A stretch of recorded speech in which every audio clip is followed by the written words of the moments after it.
नमस्कार दोस्तों, स्वागत है आपका फिर से एक और इंस्पायरिंग इंटरव्यू में। तो आज फिर आपके सामने मैं उपस्थित हूँ एक और नई वीडियो के साथ। और आज का इंटरव्यू भी आपके लिए बहुत ज़्यादा मोटिवेशनल और इंस्पायरिंग होने वाला है।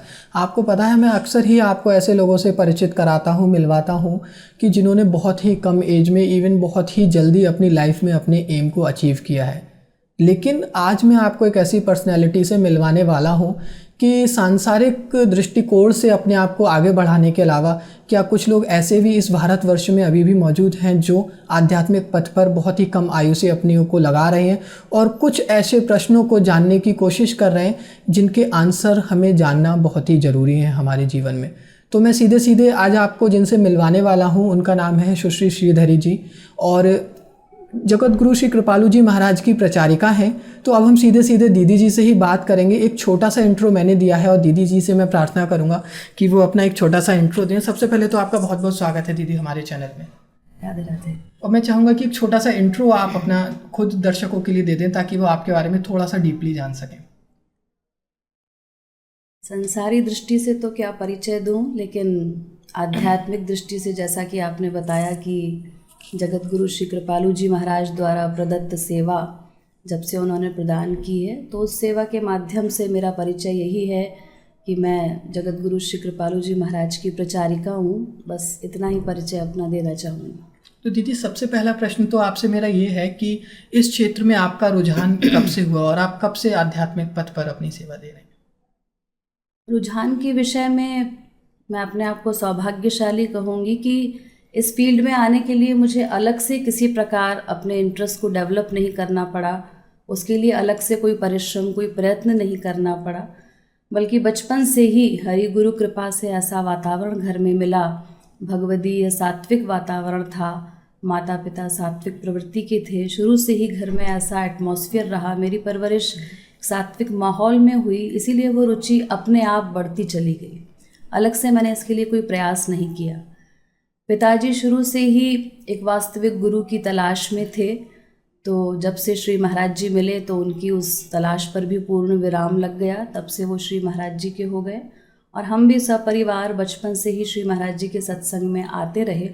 तो बाल्यकाल से ही ये विशेष कृपा रही कि श्री महाराज जी के दर्शन तभी छोटी सी आयु में ही, जब मैं 8th क्लास में पढ़ती थी, 1992 के आसपास की बात है, अजमेर में श्री महाराज जी किसी सत्संगी के यहाँ रुके हुए थे, वहाँ उनके प्रथम दर्शन किए। उससे पहले भी, महाराज जी के मिलने से पहले भी घर में राधा कृष्ण ही हमारे इष्ट देव थे।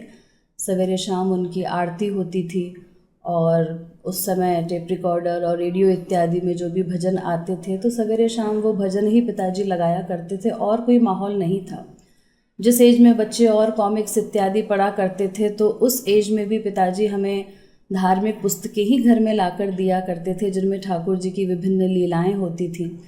तो प्रारंभ से ही थोड़ा थोड़ा जानकारी भगवान के विषय में थी उस समय से ही, और माहौल भी ऐसा था कि सत्संग, कीर्तन, आरती इत्यादि होती रहती थी। बहुत सात्विक प्रकृति के बहुत सौम्य और सीधे साधे व्यक्तित्व के माता पिता भी थे।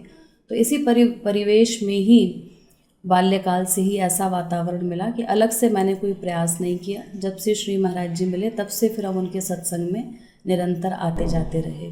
दीदी, एक छोटा सा प्रश्न तो आगे बढ़ने से पहले मेरा ये है कि मैं चाहूँगा आप हमें ये भी बताएं कि इष्ट देव क्या होता है। मतलब लोगों को इसकी सही परिभाषा नहीं पता है। इष्ट देव मतलब एक भगवान के बहुत से अवतार हैं, अनंत रूप हैं, लेकिन हमें भक्ति के क्षेत्र में आगे बढ़ने के लिए अनन्यता परमावश्यक है।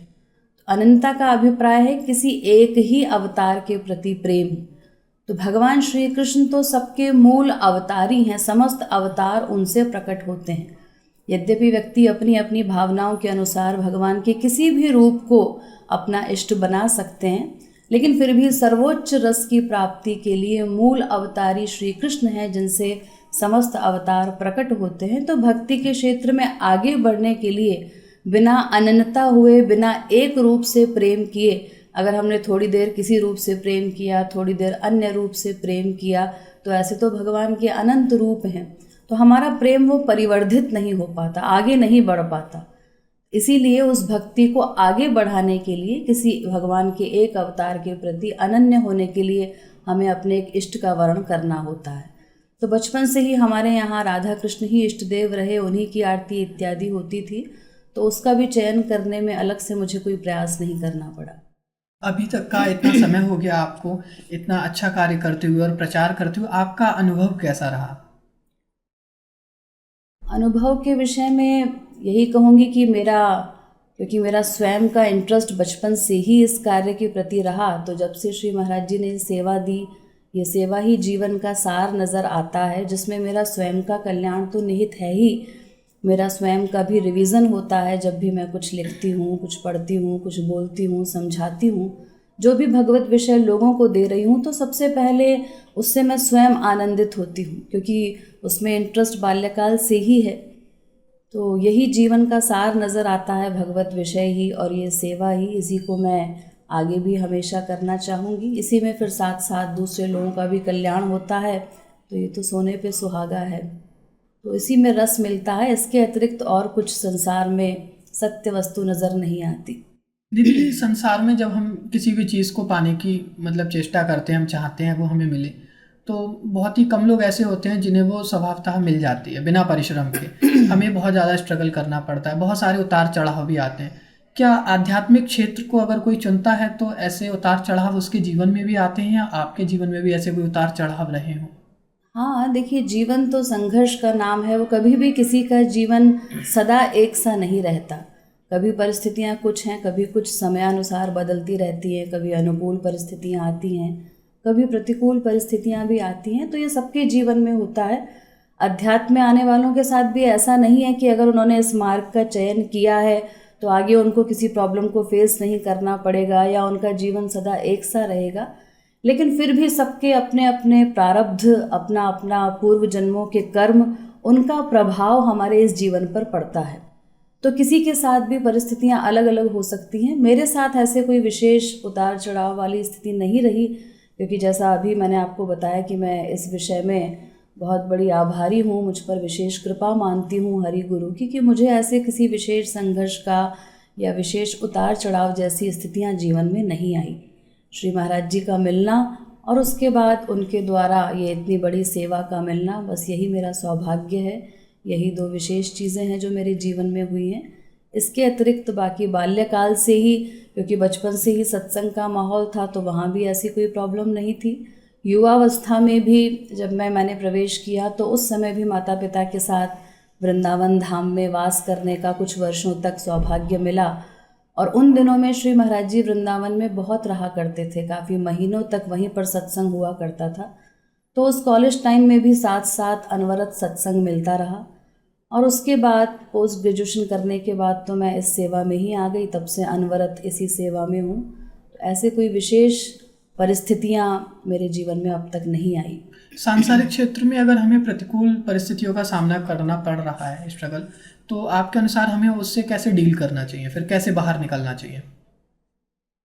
उसके लिए सबसे अच्छा तो ये है कि एक तो हम पहले से ही संसार के स्वरूप को थोड़ा समझ करके और संसार में दोनों कंडीशंस को साथ में लेके चलें कि अच्छा भी हो सकता है, बुरा भी हो सकता है। जो लोग केवल एक पक्ष लेकर के चलते हैं कि बस जैसा मैं चाहूँगा वैसा ही होगा, जैसा मैं सोच रहा हूँ जीवन स्मूथली वैसा ही चलता रहेगा, ये एक तरफा आशा जो करते हैं उनको अधिक दुख मिलता है। वो अपने आप को फिर संभाल नहीं पाते। जबकि संसार उस प्रकार से नहीं चल सकता जैसा हम चाहते हैं। वो तो नियति है, जैसे हमारे पूर्व जन्म के कर्म हैं उसी के अनुसार हमें परिणाम भी प्राप्त होते हैं। वर्तमान के कर्मों के अनुसार भी, तो उस पर हमारा बस नहीं है कि हम जैसा चाहें सब कुछ वैसा होता रहे। अगर हमने एक पक्षीय कामना की, एक तरह की आशा की कि आज जो मेरा बेटा है वो हमेशा मेरी सेवा करता रहेगा, तो ये संभव नहीं है। आगे चलकर वो मान लो बदल जाए, नहीं पेरेंट्स को पूछता, बहुत से बच्चे आजकल आवारा निकल जाते हैं, तो फिर माता पिता अपने आप को संभाल नहीं पाते, क्योंकि उन्होंने बच्चे से आशाएं बहुत कर ली, एक्सपेक्ट नहीं किया। तो संसार से बहुत अधिक आशा रखना ही हमारे दुखों का मेन कारण है। इसलिए यहाँ पर सुख दुख दोनों को समझ करके चलना पड़ेगा कि ये दोनों परिस्थितियाँ हमारे जीवन में आती जाती रहेंगी। आज धन है तो कल दरिद्र भी हम हो सकते हैं, ऐसा नहीं है कि वो धन हमेशा रहेगा। आज बेटा जीवित है, कल को किसी भी सेकंड मृत्यु को प्राप्त हो सकता है। ये दोनों कंडीशन जब हम समझ करके चलेंगे तब अपने आप को संभालना मुश्किल होता है। आपके मतलब जो मूलतः आपके जो प्रवचन होते हैं वो किस विषय पर आधारित होते हैं? प्रवचन कोई कथा इत्यादि न होकर के विलक्षण दार्शनिक प्रवचन इनको कह सकते हैं, क्योंकि इनमें सारे वेदों शास्त्रों का सार समाहित होता है। संसार क्या है, माया क्या है, भगवान क्या है, जीव क्या है, भक्ति क्या है, कैसे उस पर तत्व को प्राप्त किया जाए, भक्ति किस प्रकार से करनी है, इन सारे अध्यात्म संबंधी प्रश्नों का उत्तर हमारे इन प्रवचनों में समाविष्ट होता है। वेद से लेकर रामायण तक सभी धर्म ग्रंथों के प्रमाण देते हुए हम इन विषयों के विषय में डिटेल में बताते हैं। इनको आप गागर में सागर कह सकते हैं, जिसके बाद और कुछ सुनने समझने की आवश्यकता नहीं रह जाती। दीदी, जैसे लोग भागवत कथा कराते हैं तो इस आशा से कराते हैं, आजकल तो ये कॉमन हो गया है, गांव गांव शहर शहर, मतलब कि हमें पुण्य प्राप्त होगा इस इच्छा से। तो क्या जो इन प्रवचनों में आकर अपना समय देते हैं, बैठते हैं, इसका फिर आपके अनुसार जब ये गागर में सागर है तो हमें क्या विशेष लाभ प्राप्त हो सकता है, क्या विशेष पुण्य मिलता है व्यक्ति को? विशेष यही कि जब सारा कॉन्सेप्ट क्लियर हो गया, बेसिक से लेकर के एंड तक सब कुछ क्लियर हो गया कि हम इस संसार में क्यों आए हैं, हमें यहाँ क्यों भेजा गया है, आगे करना क्या है, हमारे जीवन का वास्तविक लक्ष्य क्या है, कैसे वो प्राप्त होगा, कैसे सदा सदा के लिए हमारा जीवन आनंदमय हो सकता है। तो ये सब कुछ जानने के बाद जब व्यक्ति इसको प्रैक्टिकल करने लगे, अपने जीवन में उतारे, तो उसके बाद तो और कुछ करना शेष ही नहीं रह जाता। अपने आप उसकी जीवन की सारी समस्याओं का समाधान उसे प्राप्त हो जाएगा। तो यही हमारे जीवन का वास्तविक एम है। कथा इत्यादि में तो ये है कि थोड़ा सा टाइम पास की दृष्टि से भी लोग चले जाते हैं।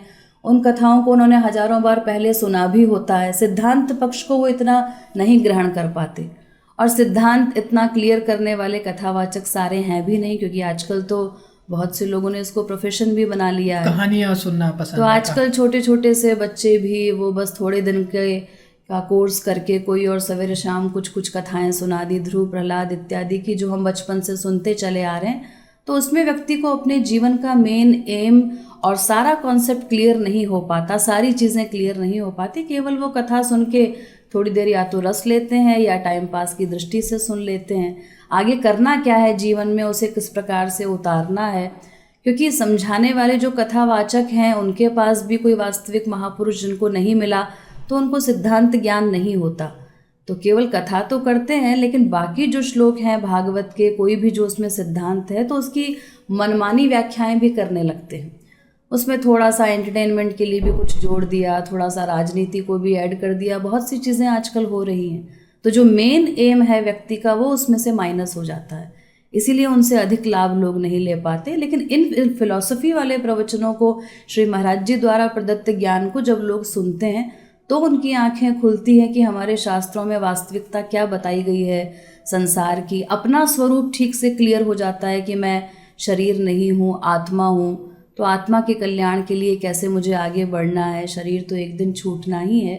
जब सारी चीज़ें क्लियर हो गई तो इसके साथ साथ जीवन जीना बहुत आसान हो जाता है और संसार की सारी समस्याओं का समाधान हमें प्राप्त हो जाता है। दीदी, कुछ प्रश्न मैं अक्सर देखता हुआ आया हूँ यूट्यूब पर भी और सोशल मीडिया पर, बच्चों द्वारा ऐसे पूछे जाते हैं कि उन्हें उनका वो आंसर नहीं मिलता जो उससे वो सेटिस्फाइड हो सके, जिनमें से कुछ प्रश्न मैं आपसे पूछूंगा भी। लेकिन सबसे पहले तो मैं ये जानना चाहूँगा कि आपके अनुसार आजकल आप देख रही हैं कि मतलब युवा वर्ग जो हमारा है, जो हमारी जनरेशन है, वो आध्यात्म की ओर उसका रुझान बहुत कम है। तो सबसे पहला प्रश्न तो यही है कि उसे आध्यात्म की ओर अपना रुझान क्यों बढ़ाना चाहिए और उसे उससे क्या लाभ मिल सकता है विशेष, जिससे वो अपनी परेशानियों से छुटकारा पा सके। बेसिक कॉन्सेप्ट तो यही है सबका कि हम अपनी परेशानियां दूर कर सकें। तो वो युवा वर्ग कैसे आकर्षित हो? वो युवा वर्ग हो या कोई सा भी वर्ग हो, सबके लिए एम तो एक ही है। हमारा जीवन जो हमें मिला है, बाल्यकाल से बच्चों को भी यही समझना है, युवाओं को भी, अगर कोई वृद्ध हो गया है तो उसे भी जो बेसिक सिद्धांत है ये तो समझना ही पड़ेगा कि हम आत्मा है, शरीर नहीं है। क्योंकि अपने आप को शरीर मानने के कारण ही हमारी सारी समस्याएं हैं संसार में। हमारी कामनाओं का बढ़ना, हमारी अशांति का बढ़ना, सबका जो मूल कारण है हमारी अज्ञानता है। और अज्ञानता यही है कि हमने आपको शरीर मान लिया, इसीलिए दिन रात शरीर को सुखी करने के लिए हम संसार का सामान पाने की होड़ में हैं। यही हमारे दुखों का मेन कारण है। तो इसीलिए चाहे वो युवा हो, हम आत्मा है, हमारा ओरिजिनल स्वरूप क्या है, ये वो तभी समझेंगे जब अध्यात्म में आगे बढ़ेंगे। और जब आगे बढ़ के इस चीज़ को समझेंगे सत्संग में जाके, तो नेचुरल है, जब हमने अपने वास्तविक स्वरूप को समझ लिया तो कामनाएं अपने आप कम हो जाएंगी, और जब कामनाएं कम होंगी तो सारी समस्याओं का हल मिल जाएगा, समस्याएं आगे बढ़ेंगी ही नहीं। आजकल जितने भी केसेस हो रहे हैं, वो सुसाइड केसेस हों, डिप्रेशन के केसेस हों, सबका मूल कारण कामनाएं हैं। और कामनाओं का कारण है अपने आप को देह मानना, क्योंकि शरीर मान लिया तो तृप्ति नहीं होती कामनाओं से, ये भी मिल जाए, वो भी मिल जाए, वो भी मिल जाए। ये शरीर तो कभी उन सामानों के मिलने से तो हमें वो आनंद मिल नहीं सकता। हम आत्मा वाले आनंद की खोज में हैं, लेकिन हम इस बात को जानते नहीं। और शरीर को सुखी करने के लिए हम सामान दिन रात संसार का बटोर करके देना चाहते हैं, उसी के लिए करोड़पति अरबपति बनना चाहते हैं। तो अगर करोड़पति अरबपति बनने में सुख होता तो इतने बड़े बड़े लोग सुसाइड क्यों करते? बड़े बड़े, वो चाहे बॉलीवुड के एक्ट्रेस हों, कोई एक्टर हो, कोई नेता हो, कोई भी बड़े बड़े लोग हों, करोड़पति हों, अरबपति हों, किसी भी पोस्ट पर हो, लेकिन सबके साथ ये डिप्रेशन की समस्याएं, सुसाइड केसेस हर फील्ड में हैं। तो उसका कारण यही है कि हम ना मेन स्वरूप ही भूले हुए हैं। तो ये स्वरूप केवल अध्यात्म में प्रवेश पाने पर ही किसी को समझ में आ सकता है, और तो कोई बताएगा नहीं। हमारे ग्रंथों में ही इस चीज़ को प्रकट किया गया है। तो इसीलिए ये अध्यात्म में प्रवेश पाना हर व्यक्ति का परम कर्तव्य है, चाहे वो युवा हो या किसी भी एज का हो। तो ऐसी कोई विशेष इच्छा, कामनाओं की अभी आपने हमें इतना अच्छा बताया, जो आपको लगता हो कि आपकी पूर्ण हो आने वाले समय में आपके जीवन में? कामना तो जैसा कि मैंने आपको बताया, सांसारिक कामनाओं का तो कोई अंत नहीं है, ये रहस्य तो समझ में आ ही चुका है।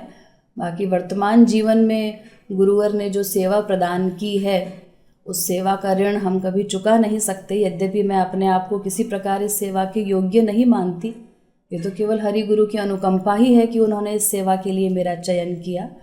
तो बस अभी तो यही अभिलाषा है कि जब तक भी अंतिम श्वास है, भगवान नाम मुख से निकलता रहे, लोगों का लाभ होता रहे और इसी सेवा में जीवन व्यतीत हो।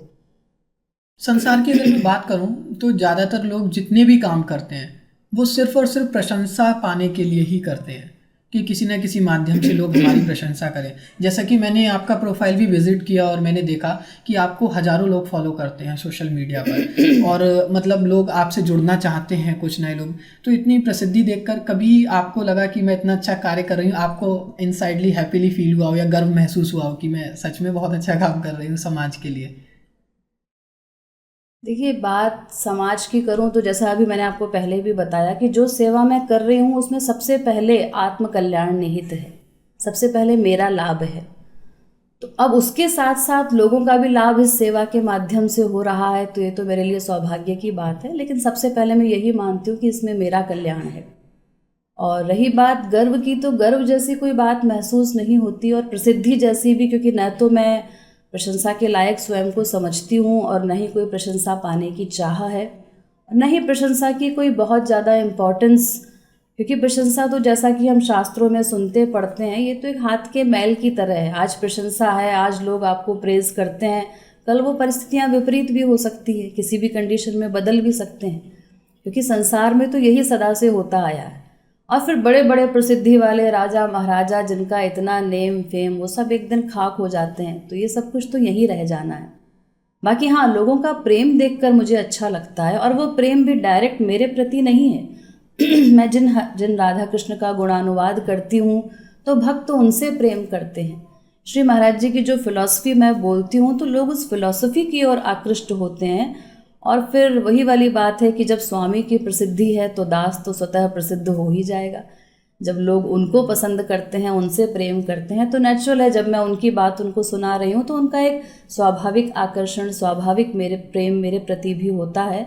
तो वो देख करके तो अच्छा लगता है। मैं अपनी मेहनत को सफल मानती हूँ कि जो कुछ भी मैं कर रही हूँ उससे हज़ारों लोगों को लाभ मिल रहा है। वो लोग उसको पढ़ते हैं, इसके बहाने भगवत स्मरण करते हैं।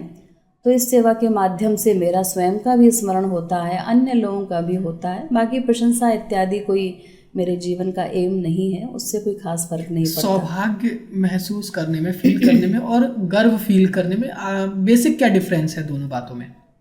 डिफरेंस ये, गर्व हमें तब होता है किसी चीज़ का, संसार में तो मेनली उसको अहंकार ही कहा जाएगा। अगर मैं मानूं कि अगर किसी कर्म का कर्ता मैं स्वयं को मान लूं कि मैंने ये किया, तो वो जो कर्तापने का अहंकार है वो हमारी शरणागति में बाधक होता है।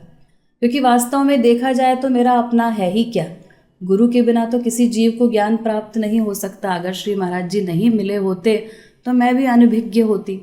तो जो कुछ मिला है उनकी कृपा से मिला है।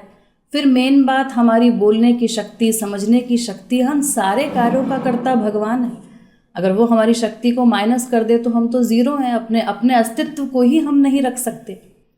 तो इसीलिए सब कुछ जब शक्ति उनकी है, करवाने वाले वो ही हैं, मैं तो केवल एक निमित्त मात्र हूँ। इसीलिए गर्व जैसी कोई बात नहीं है। बाकी सौभाग्य तो हमें मानना ही है। मानव देह मिला ये हमारा सौभाग्य है, गुरु मिला ये हमारा सौभाग्य है। सौभाग्य का मतलब है भगवान की कृपाओं के प्रति आभार व्यक्त करना, भूरि भाग्य मनाना, अपना स्वयं को बड़भागी मानना। तो वो तो अच्छी चीज़ है, वो हमारे अहंकार को कम करती है कि इसमें मेरा कुछ नहीं है, जो कुछ दिया है प्रभु का दिया हुआ है। आगे के प्रश्न तो मैं पूछूंगा ही। सबसे पहले मैं चाहूँगा कि इतने ज़्यादा लोग आपके कीर्तन सुनना पसंद करते हैं और मैंने आपका फेसबुक लाइव सेशन भी देखा, मैंने यूट्यूब पर भी सर्च किया तो मैंने देखा कि लोग कमेंट्स वगैरह मैंने आपके पढ़े। तो मैं चाहूँगा कि कुछ लाइनें जो आपकी प्रसिद्ध या आपको जो अच्छी लगती हों सबसे ज़्यादा लाइनें कीर्तन की, वो आप सुनाना चाहें दर्शकों को तो वो भी आनंद ले सकेंगे इसका थोड़ा सा। लाइन्स के विषय में, फेवरेट के विषय में तो मैं क्या कहूँ, क्योंकि श्री महाराज जी ने हजारों कीर्तनों की रचना की है और वो सभी मंत्रमुग्ध कर देने वाले हैं। तो उसमें से किसी एक को फेवरेट चूज करना तो बहुत मुश्किल है, लेकिन फिर भी मैं कुछ लाइन सुना देती हूँ। राधे गोविंद गोविंद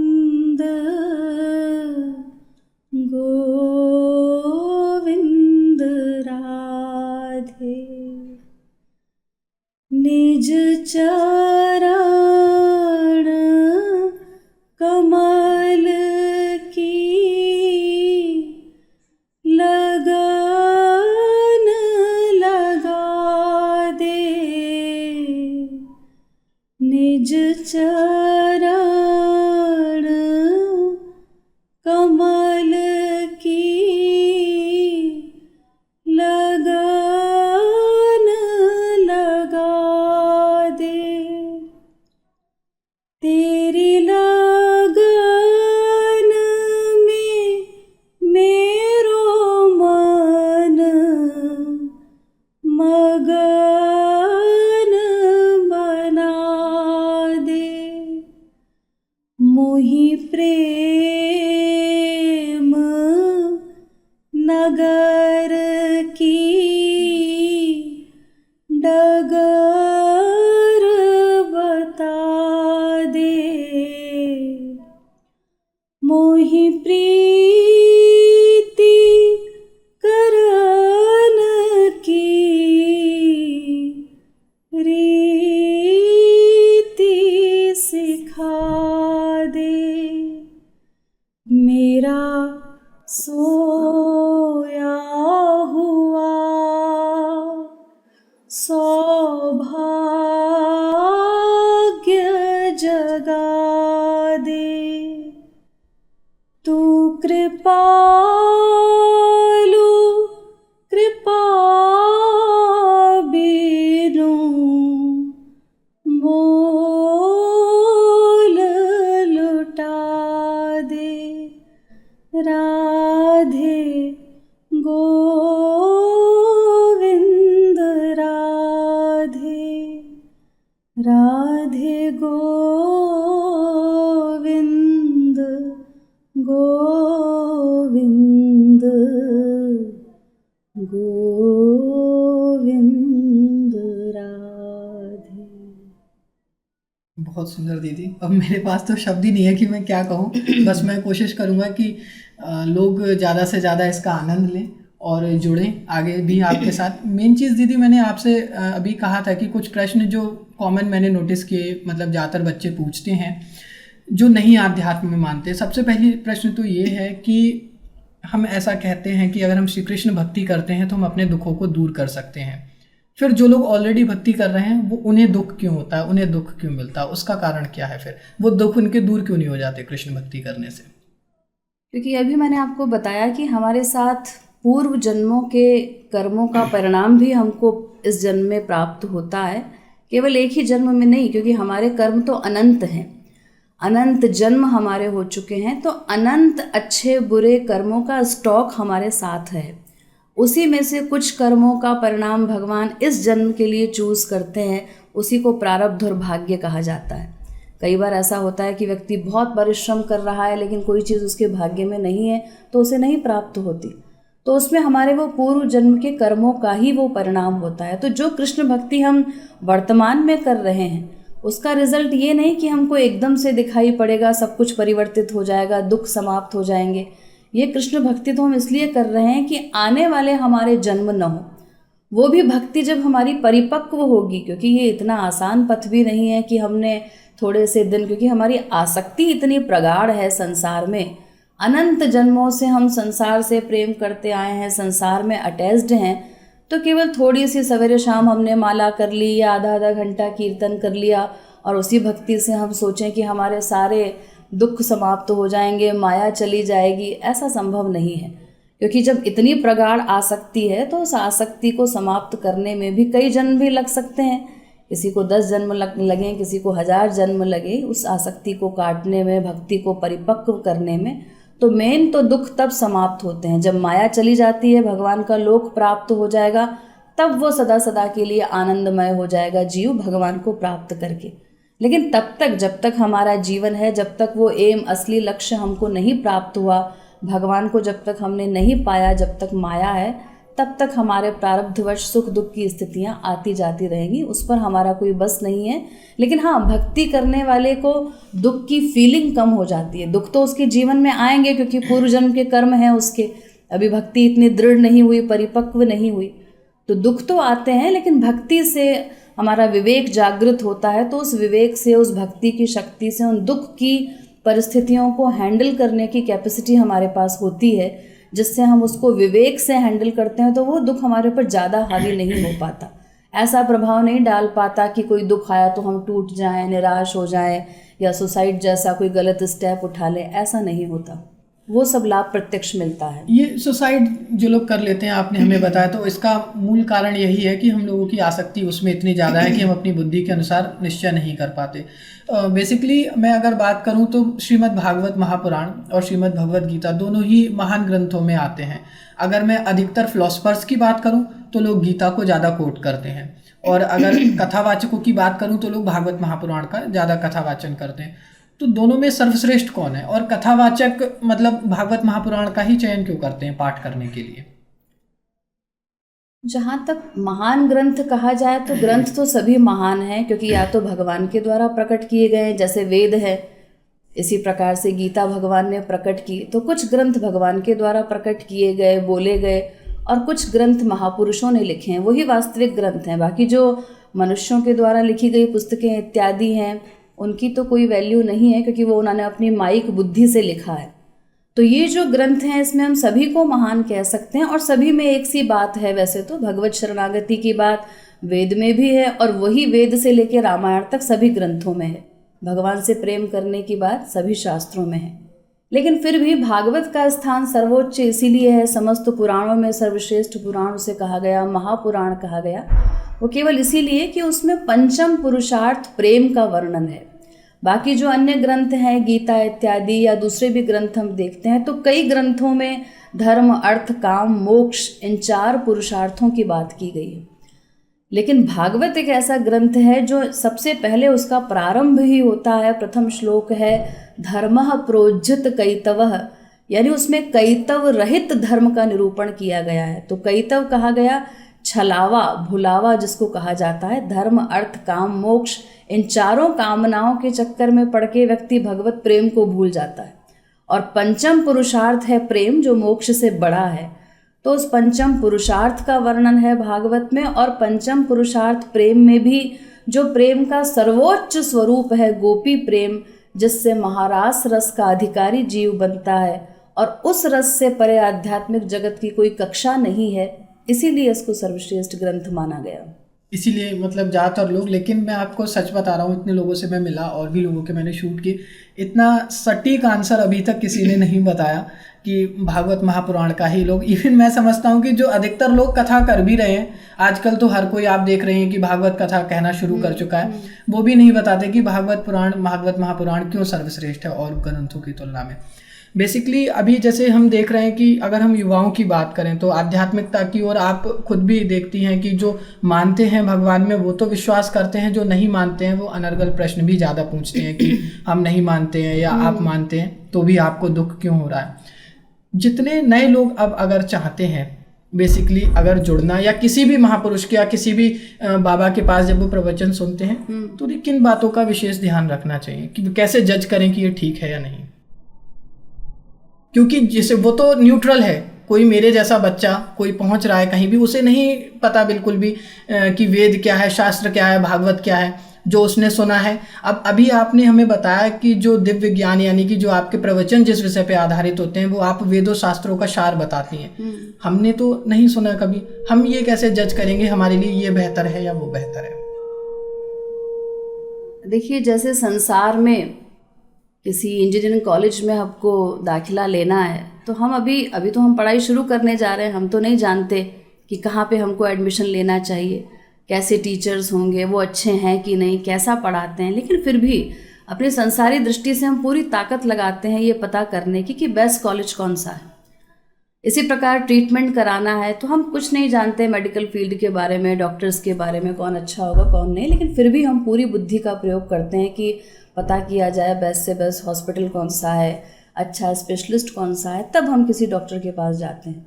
किसी लड़की का विवाह करना है तो भी हम 50 बातें सोचते हैं, हम नहीं जानते उसके लड़के के परिवार के बारे में, लेकिन फिर भी हम सचेत रहते हैं कि नई लड़की की शादी करनी है तो ऐसे ही किसी ऐरे गहरे से तो नहीं कर देंगे।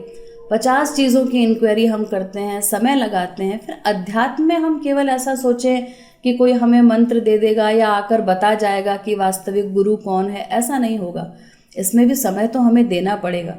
और कुछ हमने प्रवचन सुनना प्रारंभ किया तो कुछ फिर अपनी बुद्धि से जज भी करना पड़ेगा। इसमें दोनों चीज़ें चलती हैं, एक तो हमारे पूर्व जन्म के संस्कार, पूर्व जन्म की अगर भक्ति है तो बिना प्रयास के ही किसी को गुरु मिल जाता है।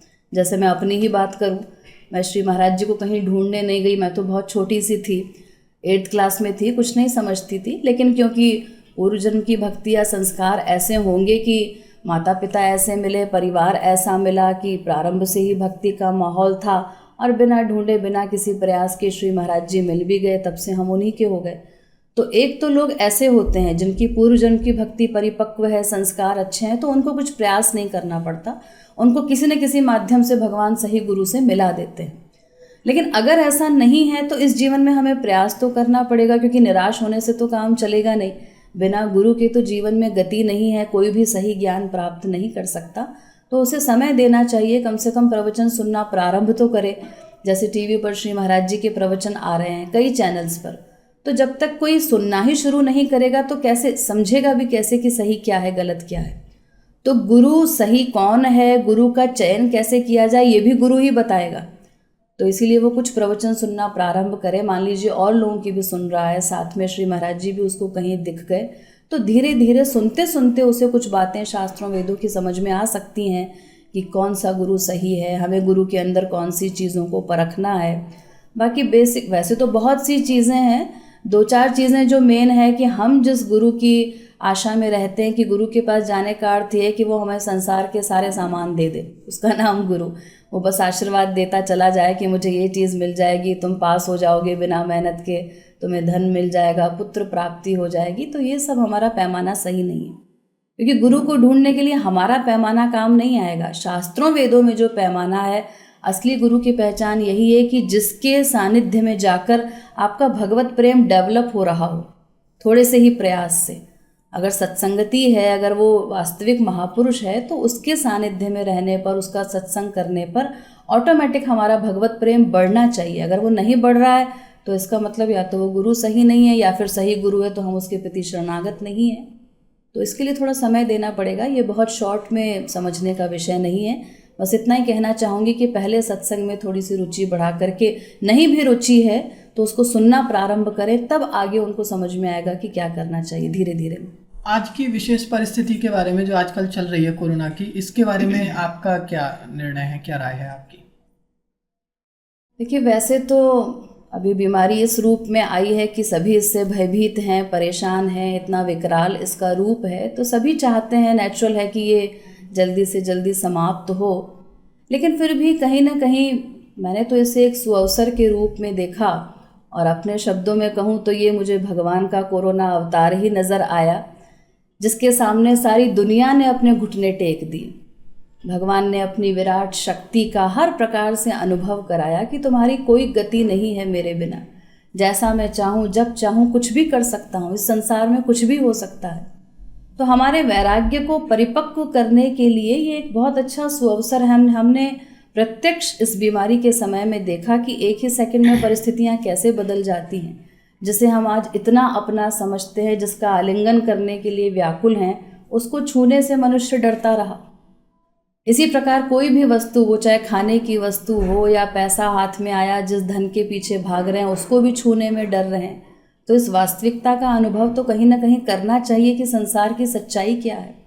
मृत्यु का तांडव इतने व्यापक रूप में देखने को मिला, लाखों लोग पूरे विश्व से गए, और इस प्रकार से गए कि बेटे के हाथों कपाल क्रिया भी नसीब नहीं हुई, सारे संस्कार धरे के धरे रह गए। तो इन सब चीज़ों को देख करके ये अनुभव तो होना चाहिए कि सत्य केवल वही है जिसकी शक्ति के आगे और किसी की शक्ति काम नहीं करती। और यहाँ जो कुछ भी हमारे पास है वो एक सेकंड में सब समाप्त होने वाला है। रिश्ते, नाते, धन, दौलत, कई लोगों के साथ ऐसी कंडीशन भी हुई कि रातों रात बेरोजगार हो गए, 2 वक्त की रोटी मिलना भी उनको नसीब नहीं हुआ। तो आज धन है, कल हम इस प्रकार दरिद्र अवस्था में एक ही रात में आ सकते हैं। इन सब चीज़ों को प्रत्यक्ष देख करके भी अगर हम संसार से विरक्त न हो, अपने आप को डाइवर्ट न करें, भगवान की ओर चलने का प्रयास न करें, तो फिर ये तो एक विडंबना है, हमारा दुर्भाग्य कहा जाएगा। तो कहीं न कहीं ऐसी परिस्थितियाँ सुअवसर के रूप में भी हमारे सामने आती हैं, हमारे वैराग्य को परिपक्व करने के लिए। और फिर हमारे शास्त्रों में भगवान के दंड विधान को भी कृपा कहा गया है। उन्होंने अगर हमें दंड देने के लिए इस परिस्थिति को चुना, ऐसी परिस्थिति संसार में प्रकट की, तो ये हमारे पापों का दंड है, इसमें भी उनकी कृपा छिपी होती है। क्योंकि अगर वो इस प्रकार वास्तविक स्वरूप का दर्शन न कराएं संसार का, तो कोई भी जीव कभी संसार से विरक्त होकर भगवत क्षेत्र में आगे बढ़ेगा ही नहीं, कभी अपने लक्ष्य को प्राप्त कर ही नहीं पाएगा। तो भयभीत होने की फिर भी आवश्यकता नहीं है। यद्यपि परिस्थितियाँ जीवन में आती हैं, लेकिन चली भी जाती हैं, ये सदा नहीं रहेगा। और रहे भी तो उस परिस्थिति में हमारा कोई बस नहीं चलता, तो हमें सावधानी बरतनी चाहिए। डिप्रेशन में जाने की बजाय अगर हम अध्यात्म का वर्ण करें, भगवान की शरण में जाएं, तो हम और सुचारू रूप से इस परिस्थिति को या किसी भी परिस्थिति को हैंडल कर सकते हैं। बेसिकली कितना समय आपको हो गया होगा प्रचार करते हुए इस क्षेत्र में? इस सेवा में 19 वर्ष तो मुझे हो गए हैं। पोस्ट ग्रेजुएशन के बाद जब अभी एग्ज़ाम्स होने ही वाले थे, अभी प्रारंभ नहीं हुए थे, तभी अचानक श्री महाराज जी ने मुझसे पूछा कि अब आगे क्या करना चाहती हो। तो मैंने उनसे यही कहा कि जैसी आपकी आज्ञा होगी, जैसी आपकी इच्छा। तब श्री महाराज जी ने कहा कि हम यही चाहते हैं कि तुम भगवान नाम प्रचार की सेवा करो। तो बस तब से ही उनकी कृपा से, उनके सानिध्य में कुछ ही समय में शास्त्रों वेदों का जो सार उन्होंने संक्षेप में समझाया, और उनसे वो ज्ञान और नाम, श्रीधरी नाम उन्होंने प्रदान किया, पीत वस्त्र प्रदान किए। पीले वस्त्रों को देखकर पहले ही मुझे आकर्षण स्वभावतः हुआ करता था। तो उनकी आज्ञा से तब से मैं अनवरत प्रचार कर रही हूँ, लगभग 19 वर्ष हो गए हैं। इस दौरान बीच में कभी आपको दोबारा नहीं लगा कि संसार की तरफ, जैसे हम कोई भी काम करते हैं हमारा आकर्षण होता है या फिर हमें डाइवर्जन होता है हमारे मन का, वैसा कभी आपको अनुभव नहीं हुआ? नहीं, एक बार फिलॉसफी क्लियर होने के बाद अधिकांश साधकों की ऐसी स्थिति नहीं होती, क्योंकि सब कुछ प्रत्यक्ष दिख भी रहा है, और फिर फिलॉसफी जो वेदों शास्त्रों में जो ज्ञान है उसमें सब कुछ क्लियर हो ही जाता है कि सब कुछ मिथ्या है। संसार में जो दिखाई पड़ रहा है उससे हमें वास्तविक सुख की अनुभूति नहीं हो सकती, वास्तविक सुख नहीं मिल सकता, क्योंकि सुख तो केवल भगवान का नाम है। आनंदो ब्रह्मेति व्यजानात, वेद कहता है कि आनंद भगवान का ही नाम है। तो अगर हमें उन्हें प्राप्त करना है तो अध्यात्म का वर्ण करके एक ही पथ पर चलना ही पड़ेगा। अब उसमें कितना भी समय लगे वो भगवत कृपा पर और अपने साधना पर निर्भर करता है। लेकिन ऐसी कोई विशेष स्थिति नहीं आई जब संसार कभी अपना लगा हो। इसमें भी मैं हरि गुरु की विशेष अनुकंपा ही कहूँगी कि मुझ पर सदा से रही। दीदी, बॉडी को डिटॉक्स करने के, बॉडी को साफ करने के तो तमाम उपाय लोग करते हैं। मैं चाहूँगा कि संक्षेप में कोई ऐसी मुख्य रूप से आप 3-4 बातें हमें बताएं कि हम अपने मन को भी शांत कर पाएँ, मन को भी साफ कर पाएँ। मुझे लगता है इसका सबसे ज़्यादा प्रभाव तो फ़ायदा तो हमें यही मिलेगा कि हम अपने आप को थोड़ा सा हर परिस्थिति में शांत महसूस करेंगे। तो आपके अनुसार वो हमें कौन सी बातें ध्यान रखनी चाहिए? मन को शुद्ध करने का एक ही तरीका हमारे शास्त्रों में बताया गया है और वो केवल भगवान की भक्ति ही है। यहाँ तक कि अद्वैत मत के प्रचारक आदि जगत गुरु शंकराचार्य जी, उन्होंने भी ये कहा, शुद्धयति हीनांतरात्मा कृष्ण पदाम्भोज भक्ति मृते। यानी भक्ति के अतिरिक्त अंतःकरण को शुद्ध करने का और कोई मार्ग नहीं। क्योंकि जब हम भगवान की भक्ति करने के लिए आगे बढ़ते हैं तो उसी भक्ति से ये जो हम गुणों के विषय में सुनते हैं, दया, क्षमा, अहिंसा, सत्य इत्यादि, ये सब दैवी गुण हैं। बिना भक्ति के किसी के अंदर ये गुण भी नहीं आ सकते। तो जैसे जैसे हम ये भक्ति करने के लिए आगे बढ़ते हैं, हमारा अंतःकरण धीरे धीरे शुद्ध होता जाता है, इन दैवीय गुणों का हमारे अंदर प्रवेश होता जाता है और उनसे फिर जीवन जीना बहुत आसान हो जाता है। बाकी कोई बाह्य साधनों से, कोई प्राणायाम इत्यादि बहिरंग साधनों से या भौतिक उपायों से अन्य किसी प्रकार मन को साफ नहीं किया जा सकता। ये एक मैले कपड़े के समान है। जैसे मैले कपड़े को धोने के लिए शुद्ध जल की आवश्यकता होती है, ऐसे ही अंतःकरण को शुद्ध करने के लिए हरि गुरु रूपी शुद्ध पर्सनैलिटी में उस मन का लगाव करना आवश्यक है, तभी वो शुद्ध होगा।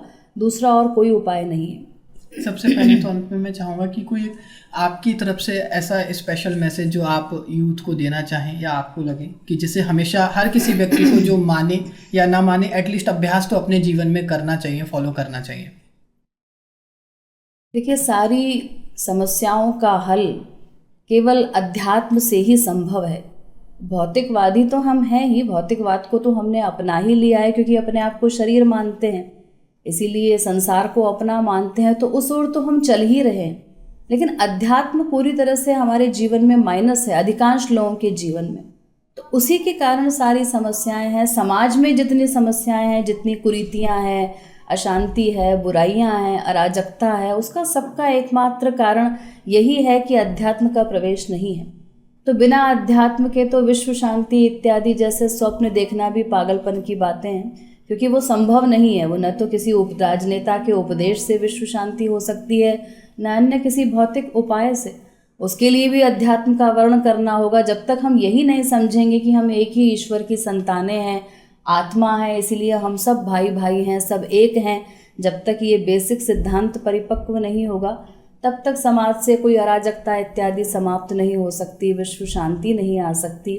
और यही बात हर व्यक्ति के जीवन में है, वो चाहे युवा हो जो आज इतनी डिप्रेशन इत्यादि समस्याओं के शिकार हो रहे हैं, जब तक वो अध्यात्म का वर्ण नहीं करेंगे। यद्यपि पहले की अपेक्षा आजकल युवाओं का रुझान होने लगा है सत्संग में, क्योंकि संसार में तो किसी को कुछ अनुभव में आ नहीं रहा है दुखों के अलावा। सुख जो मिलता है वो टेम्परेरी है, वो थोड़ी देर में समाप्त हो जाता है। तो धीरे धीरे वो इस क्षेत्र में बढ़ तो रहे हैं आगे।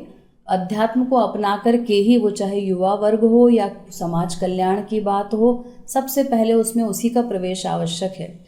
तो उसके लिए ये किया जा सकता है कि जैसे आजकल की शिक्षा है, उस शिक्षा में भौतिक शिक्षा तो दी जा रही है शिक्षा प्रणाली में, लेकिन अध्यात्म वहाँ पर भी नहीं है।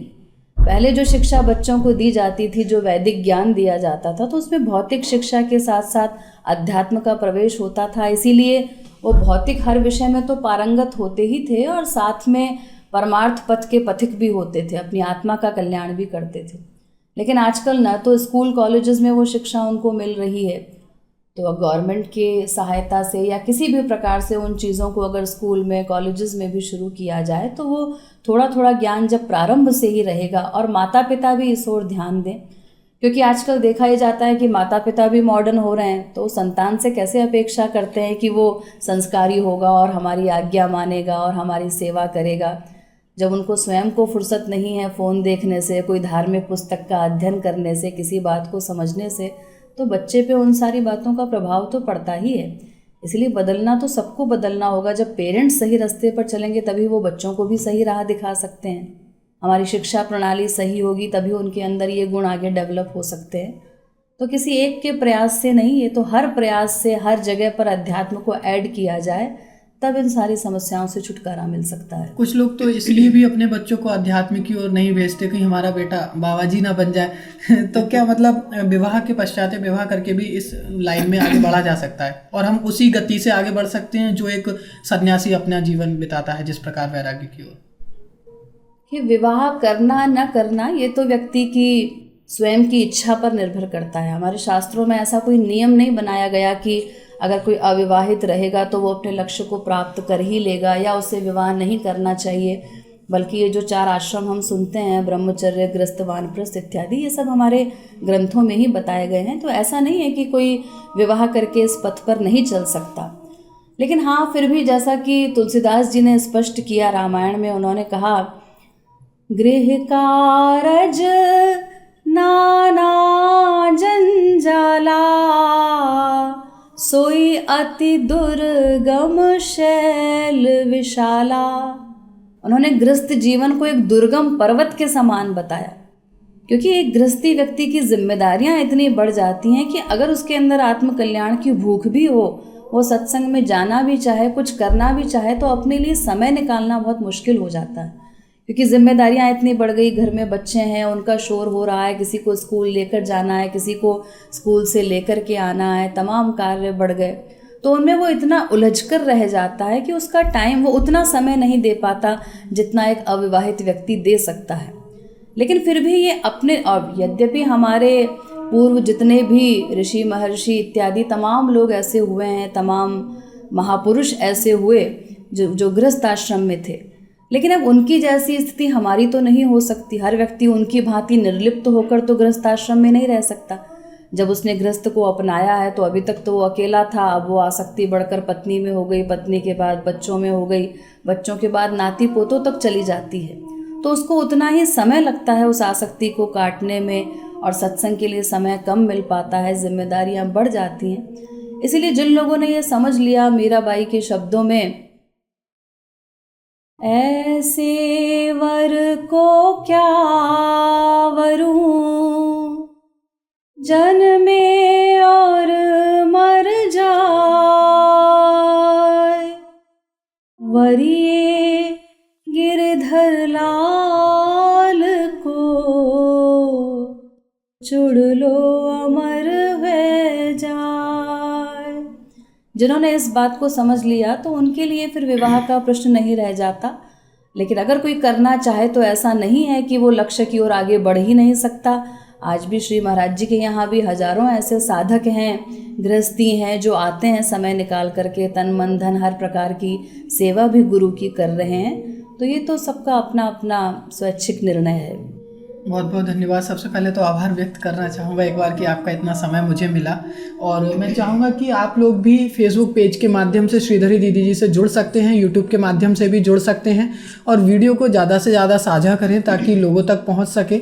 और यदि आपका कोई पर्टिकुलर प्रश्न है जो आप पूछना चाहते हैं तो आप हमें कमेंट करके भी पूछ सकते हैं। हम कोशिश करेंगे कि आगे भी हमें कभी भविष्य में दीदी जी का समय मिले तो आपके ही प्रश्नों का उत्तर आप तक पहुंच सके। और आप यूट्यूब पर दीदी से जुड़ सकते हैं तो जनरली आपको सभी क्वेश्चंस के आंसर आपको आसानी से मिल जाएंगे। तब तक हमारे साथ जुड़े रहिए। Thank you so much.